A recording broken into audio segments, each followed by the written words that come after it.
It's episode 21 of Chit Chat, and we're going to talk about party games.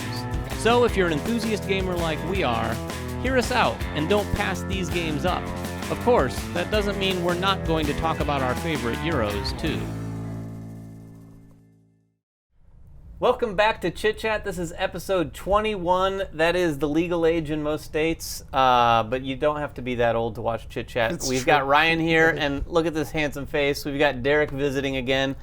21. Episode 2 for you, right? That's right. So not 20 episode and 21. Oh, so wow. 2 episodes in a row. Myself and Jeremy, today we're going to be talking pretty quickly about a game category that we don't talk about much, and that's party games. But before we get to that, we've got a winner of this game right here, which is not a party game. Michael Lucas, you have won Way of the Panda, and we're also going to give away When I Dream, so make a comment below. Any comment, well, make a good comment. That may help.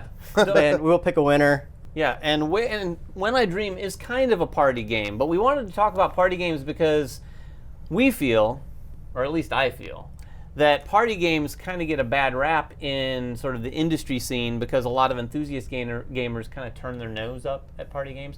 I've probably even been guilty of this at times, but I'm definitely guilty of this. You 100% guilty. You absolutely are. But there's so much fun, and I actually have to say, especially coming back from Origins and any con, we have some of the most fun playing party games. I was going to say that same thing. Even people in the industry, when we get done, when the doors close and we go out, we drink and play party games. Like we don't go play really heavy Euros at 1 in the morning. We play party games. Yeah, it's really easy to walk around a convention floor and want to get the hotness, but you're right, absolutely right. When the doors are shut, it's time's up. Well, especially it's don't late mess at with night. Cthulhu. I remember last year. Yeah. Last year's Aldi from BGG brought Word Slam. Oh, we yeah. played Word Slam for like 6 hours. Great example. Like, and it almost seems like every con there's a new one, right? Yeah. Everyone's playing that one copy that someone has of Word Slam. That was huge last year, for sure. One of the draws to party games too in those settings is that it brings a lot of laughter and it brings Yeah. fun, and people can kind of definitely in that setting can relieve a lot of stress or pressure from the day they've been walking around. The other good thing too is it just completely breaks the ice. If you're sitting at a table with people that you've never gamed with before, it's an instant barrier that is relieved when you sit down and play one of these style of games because you're laughing, you're having fun. There's no real solid mechanics that you have to sit there and concentrate for. It's just interaction between the different people at the table. A big part of that is that the ease of the mechanics in most of them put everyone at ease. I know a lot of people who are you ask them to play a game and they instantly privately go in their head like, I'm gonna be awful at it. Well, they're very accessible. I have to learn the rules.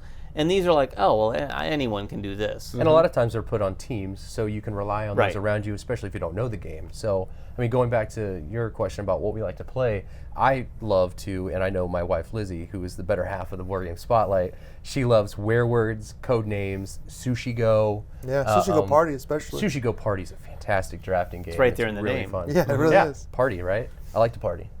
I think we all love Werewords. Like we've talked about that a lot. Yeah, we've here. mentioned a million times that we usually play that at the end of the night to like. And I still do night. so many game nights. Even now, a year later, it came out of Origins last year, I think. Yeah. A year later, I'm still in game nights playing a couple rounds of Werewords. That's really kind of on the higher end too. Like Werewords, for some people, it can be confusing the first time you play because you're not quite sure what you're trying to do in those particular roles. But once people get that thing to click in their head, it's one of those games that plays in 5 minutes and you instantly want to play it over and over. So you can be, 2 hours later and say, oh, well, that's my whole game night gone because we've done nothing but play Werewords. We've done that at the end of a game night, quote unquote, and ended up playing longer than our last game was during the game night, and had more fun doing it. I'll tell you, we just never start with one, which is interesting. We never get together and start with one. It's always like the you want to get the heavy game out of the way when you're still like fresh and thinking through. But I'll tell you, Werewords is great, but my number one party game,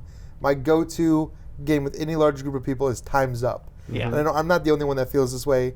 Conventions, like, we go crazy for Time's Up. I know at Origins, we played Time's Up every night to the point where one night nobody actually had Time's Up. We made one guy write on a bunch of note cards 100 Time's Up words. I haven't met many people in the industry who don't like Time's Up, and everyone I've ever played it with ends up loving it. Right. Even though it's really, to many it feels like an evolution of kind of like charades or something like that. But the the way those 3 rounds progress make it gamey enough to make it interesting to gamers like us, I think, a lot. But yeah, bar none, I would probably have to agree with you. That's probably the most fun I've had playing a party game. There's 2 games I'll mention. Don't Mess with Cthulhu, which we received a couple years ago, and it's a game that literally sat on our shelves for a year before we actually played it. It's a fantastic game. If you haven't played Don't Mess with Cthulhu, you have to play this game. It is so engaging, and once you play a round of it, it's, again, one of those games you just want to play over and over. And the other one I want to mention, I think is a great icebreaker, is Telestrations. Everyone likes to draw. Yeah. Like, everyone likes to draw something. And the humor that's generated from passing those to the next player, it's basically telephone with in a game form where you're drawing something, you're passing it, and they're looking at that drawing, flipping over, and writing a name, and it goes all around the table. So the larger the group you have, the better it becomes, because that drawing or that word that you have becomes drastically changed by the end of the thing. And it's just a fantastic icebreaker. I mean, you could take that into a corporate environment with people, and they would have a blast just getting to know people and laughing at those drawings. Well, that's a good example, and also Time's Up as well is a good example of this. Even when someone quote-unquote screws up, you know, because sometimes, especially if you play Time's Up in just pairs, sometimes if you're playing with the wrong group, someone can be like, what was wrong with you? How could you not get what I was trying to say?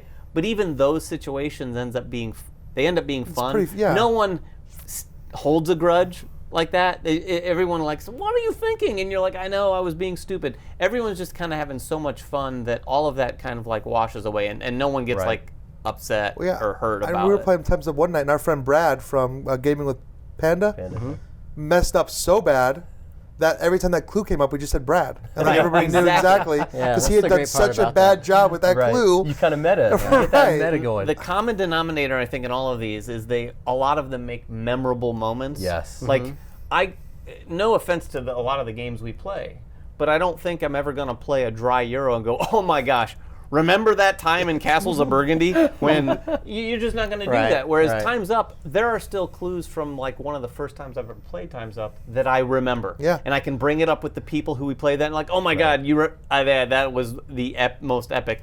And same with Don't Mess with Cthulhu. We had an epic game of Don't Mess with Cthulhu where I was casting doubt on him, and he was like, no, and everyone believed me, and he was just like, no, I'm not the culprit. I think a lot of those social deduction party games have that. Coup, the resistance. Even like regular Werewolf can have those moments where you're like, oh man, I remember that time, like I figured out you were the werewolf right away, nobody believed me. Like you get that and the reason memory. You get that memory, but the reason I think that happens is because in those types of party games, it takes the game mechanisms and puts them on the back of the back burner and puts people up front. It puts the social, it puts the spotlight on the people, because without the people, the game really doesn't work. Yeah, I mean, another avenue that we haven't talked about that kind of falls into that party category is dexterity games. Games like Junk Art 2, where you can play with a large group of people and you're building something. And then again, it breaks down those barriers because you're being creative with what you're doing, but also when things fall over, it's funny. It's enjoyable for everyone at the table. Well, and everyone even likes watching it. Even if you're not the one doing it. We at the meetup mashup or the mashup meetup at Origins, there was a giant Jenga, and someone had the brilliant idea of putting it up on a table that was probably 5 feet off the ground. So this thing was huge. It felt like 8 feet tall by the time this thing fell in a bar setting. It was dangerous, but everyone in the bar was watching. I don't know where, but as soon as I hear the crowd go, everyone's turning around and looking at this thing. Even I was completely passive bystander the whole scene. Yeah, well, I think there's others that are like the Rhino Hero. If you ever where you're stacking, and there's other games like that have you stacking things up. It really becomes a spectacle, right? Like it's kind of a. It really does. Something people want to come watch. Any other party games before we move on? There's a lot of great. There are a lot of great. I think I need to mention at least Deception, Murder in Hong Kong. Yes, I've never played it. Which is just such a well-made party game. I think you can get up to like 12 I haven't people. Played it yet. It's fantastic. It scales 1 to 12. How does that scale on like difficulty for people? If you have Werewords here, is it higher or lower? It's more difficult than Werewords. There's more going on. It's definitely like a gamer's party game. I would put it above Resistance. And the fact of just because the rolls get sent out, there's a witness, then you have you have the murderer and then their accomplice. So there is a lot more moving pieces. But if you really enjoy Resistance and those types of party games, Deception, Murder, Hong Kong is that next step, and it is fantastic. Yeah, so if you think party games are a little too party, try Deception because it's solid. And I do want to mention one more before we move on, and that's Chameleon. Has everyone tried Chameleon? I haven't. Chameleon. Oh, actually, we did play it. Yeah. Chameleon is really good because it is so fast and so rapid. And once you get the idea of like how you're doing this, if you haven't played Chameleon, everyone's around the table. There's a card in the middle with a number of different words on it, and everyone's given a card. One of those people has a card that says, "You're the chameleon." Everyone else has a card that basically allows them to decipher from a roll of dice which word on that middle card is the word that we all use as a clue. Yeah. And then once everyone's ready, you go right around the circle, and you're all saying one-word clues to Quickly, hopefully give the idea that you know what the word is. And if you're the chameleon, you have to quickly on the spot come up with a word just based on what everyone's saying.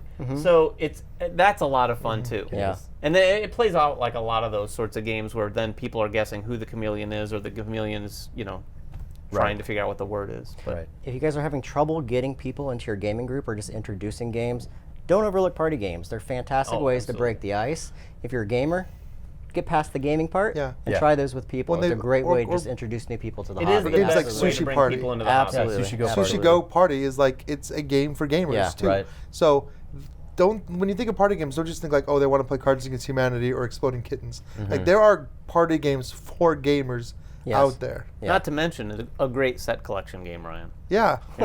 You all know I love We're set teasing collection. Ryan joke. today about set collection Yeah, because it's it's one fun. of his favorite. It All is. right. I do love So it. games we've been playing. Do you want to start, Ryan, with what you've been playing lately? Sure, I have. I'll start. But I've been playing a ton of games because Origins was just like 2 weeks ago. So I brought back a ton of games and played a ton of really good games there. I want to talk about one in particular, which is called EVERDELL, which was a Kickstarter. I think it's shipping out to backers this year. Should be out at Gen Con. Just one of the most beautiful games I've played. It actually has like a cardboard tree that unfolds and holds the cards and holds pieces on it.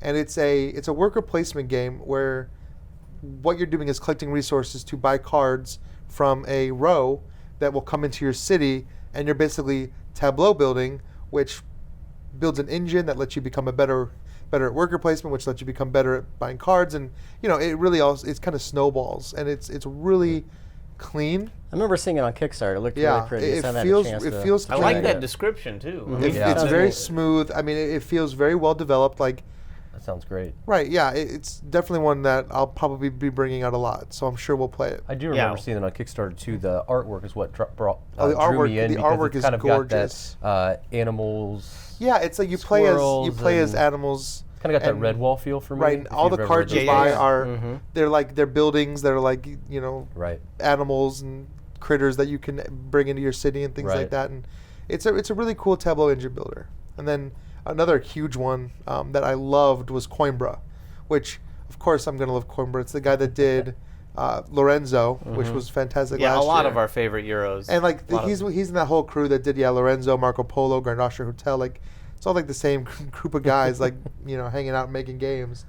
But Coimbra is, I think, the evolution of that. Like it's a little bit of Marco Polo, it's a little bit of Grand Austria, it's a little bit of Lorenzo. But I think it puts them all together in a really Those guys better definitely way. know how to do dice manipulation and dice drafting. They do it in such unique ways every time. You think just when they've hit their peak, they come out with something that's a little bit different and just as interesting. Yeah, I as the never last would game have. before it. The multi-purpose dice I've never seen. That's cool, Where, yeah. Like the number matters, but also the color. So For you have two different For things. 2 different things. So you have to be Yeah. aware of what you're doing. Don't just get the best number because you might get to the color phase and realize I didn't get any color that I needed. Yeah, I'm Yeah. curious to see where they go next with dice mechanics. I would love to hang out in Feels a like they room with must those be guys running and it. just see what they do. Like What's the next step? It makes me wonder, like, just when you were describing that, I'm like, what else could they do? I guess they could do it like if it's a red and a 5, then Right. something happens as well. Yeah. It's an excellent game. In fact, we do have a review up for that now, so definitely check that out and see our full thoughts. Maybe they'll do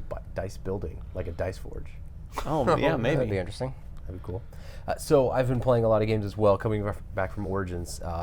Big haul of games. It's been a lot of fun. Yeah, you had So a pretty good haul. It's been fun. So just playing through those. A number of them stand out. Caper by Keymaster Games has been a lot of fun. Welcome to from Deepwater Games. It's just absolutely phenomenal. Can't talk and say enough good things about that one. And then they also sent me a game called Shadows in Kyoto, which is a 2-player game, and it's That's Deepwater. Yeah, it's Deepwater, right? Yeah. Well, Deepwater's bringing it over from Emperor S4, but Shadows in Kyoto is a 2-player game where it's kind of a Stratego feel, where you're using these characters that have intel. You have 2 that have real information, and then 3 that have no information, and you're going to move them on this board, and you're trying to get a real intelligence officer to their back row to win, or you're trying to have them capture your 3 fake intelligence officers. So it has a Stratego feel where if you attack, you reveal the defender, but the attacker doesn't have to reveal themselves unless they lose. So then you can kind of like know what numbers they have based on the information you're gaining.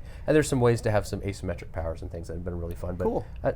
Played 2-player games. It looked really good. Yeah, and then Teotihuacan. Yeah. We played Teotihuacan today, and oh my goodness, what an amazing game from the designer of Zolkin, which is just fantastic. So it's got this really interesting. In fact, it's so unique that I don't think I've played anything like this game before. It breaks definitions, I think. I think it really does, and it's an instant must add to my collection because of the way the rondel works. But then the way you're using your workers, which are essentially dice, but they're going to move around and take actions, and when they take an action, they actually like level up in a sense, right? So they'll go from 1s to 2s or 3s, and then if they hit 6, they hit this what they call ascension, and you're going to ascend and score points. It's just a really clever design. Super And I know you've variable played it too. a We'll few talk. times. We'll do a review of this, but the variability in the setup in that game is astronomical. I've never seen anything like There's a it. main board that you're going to play on, Unreal. but then you can place boards on top of it with different tokens on top of those to change. And different scoring objectives too, right? Absolutely, Different yeah. everything. The paths to victory in the first game, and just seeing the different ways that you can score points. It's a total point salad, but everybody was scoring points. Everybody was moving along and had their own kind of like path. There was some set collection with these masks that were really fun to pick up. Set collection bingo, if you know, write that off. But just an incredible game. So keep an eye on Lots that one. of things going on. Cool. That's true. I'm going to talk about one game and one game only, and that's Reef. I've played a lot of this since Origins. We have a review up of this as well. I loved Azul. And this gets a lot of comparisons. I hate to keep bringing up Azul, but it's from the same company. It's pattern tile placement, sort of, or not tile, but pattern placement. Reef, I believe, I'm not sure if it's going to dethrone Azul for me, but it's going to be a large order Yeah. if you said it would dethrone Azul. but- well, I'll say this. Bar none, it's more accessible than Azul. This is probably one of the That's true. easiest games That's true. Very to true. teach or play. All you're doing is playing a card or taking a card. That's all you do. And when you play a card, it's very self-explanatory what you do when you do that.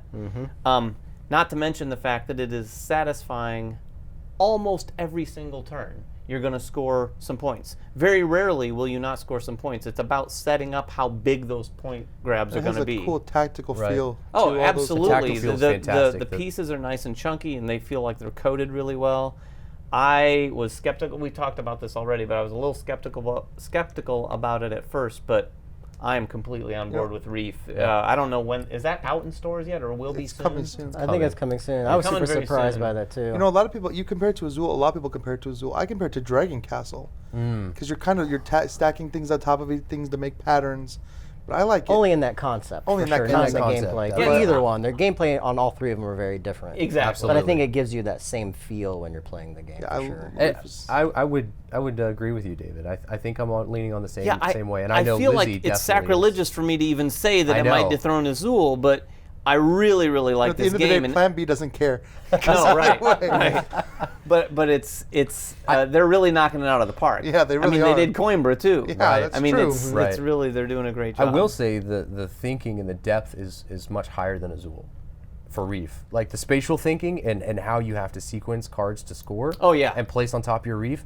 It kicked my butt for the first couple times And you I really played have to it. think ahead in that game too. very It's much. interesting how the Very much cards so. don't line up with what you're doing on the board and what you're taking. Right. Yeah, So it's you have not to think so two simple. steps You ahead. have to No, think it's not time. as simple as it looks. And when you Yeah. set up that thing where you play a card, Yeah. you score, which sets up your next card, that sets up your next card. You get chain combos There's together. very little that's more satisfying than doing something like that. So Totally agree. go play Reef. I'm only going to talk about one game, and it's called Warsaw City of Ruins. Right from the bat, when I looked at this game, I thought, nope, not going to play it. It's ugly. And I'll say that again. I mean, I think I'm okay saying that. It's not the most appealing game. It's Even when dry looking, for It's sure. it's even more dry looking than most Euros that I enjoy. Having said that, the gameplay is incredibly engaging and solid. It's a tile placement game. It takes place in the city of Warsaw. If you don't know, Warsaw is in Poland. It's been ravaged by war over the years. In real war, World War I, World War II, it's always been attacked. It's been destroyed and then rebuilt, destroyed and rebuilt. So what you're doing is you're building boroughs in a 4x3 grid with these tiles. And these tiles are going to be destroyed during very specific phases. So you're building and then building again. And each of these tiles have different types of districts. So you could have industrial, commercial, or parks, or residentials. And they're going to score at the end of each one of the ages. The cool thing is you're drafting these. You're going to get 4 in your hand. You're going to pick one, reveal it, pass them on. You're going to build these in sequence and then score at each one of those rounds. While you're also trying to hit milestones every round. So there's milestones between the rounds that you're trying to beat other players. Many different paths to scoring points in this game. Also very fast play. Yeah. Very fast, very fast. And there's a lot of depth. I love tile placement. Like it was really, really easy to learn, but I think it's true for me, and I don't know about you. It took until like halfway through the game before it like really clicked in my mind, like, this is how I should have been placing these tiles. Like, I was not doing this correctly. Yeah, you hear at the beginning, like, this scores, and this scores, and you don't really appreciate right off the bat, like, oh, I see how you can really make that score well. And or you've set something up and you realize, oh, I've completely botched this. Those aren't going to score well for me, so you have to either adjust or go a different route. It's all about drafting right and placing the tiles in the right area, because they all score depending upon where they're located adjacent to other tiles. And the draft is really good too, because you awesome. very much can easily look at the players into your left and right and figure, like, they want this. There's hate drafting that goes on for sure. Yeah, great game. If you guys see it, go check it out. Really good. Any other games? I think that's a wrap. Well, we just played Eclipse too. Oh, we mentioned did. That. We all 4 played Eclipse. You'll see a round 1 on that on the channel in probably just a few days from when this is airing. Yeah, that was a lot of fun. That is, and this is the 2nd edition of Eclipse. Yeah. Jeremy had some. He's had a lot of experience with it. I'd only played it once before. These guys were completely new to the game. So check out our round 1 on that and get our full thoughts and see some of the experience. Also, I'll give you your shameless plug here. Yeah, sure. The Board Game Spotlight, we did a live stream of 6 rounds. So take a look at our Facebook page, our group, and go watch that. So, so you can get the whole experience. Watch our round 1, and then you can see some of the behind-the-scenes play as well with the whole game. So absolutely. That's going to be it for episode 21 of Chit Chat. Thanks again for watching. Again, make some comments below for your chance to win When I Dream. And last note, big thanks to our sponsor, The Broken Token.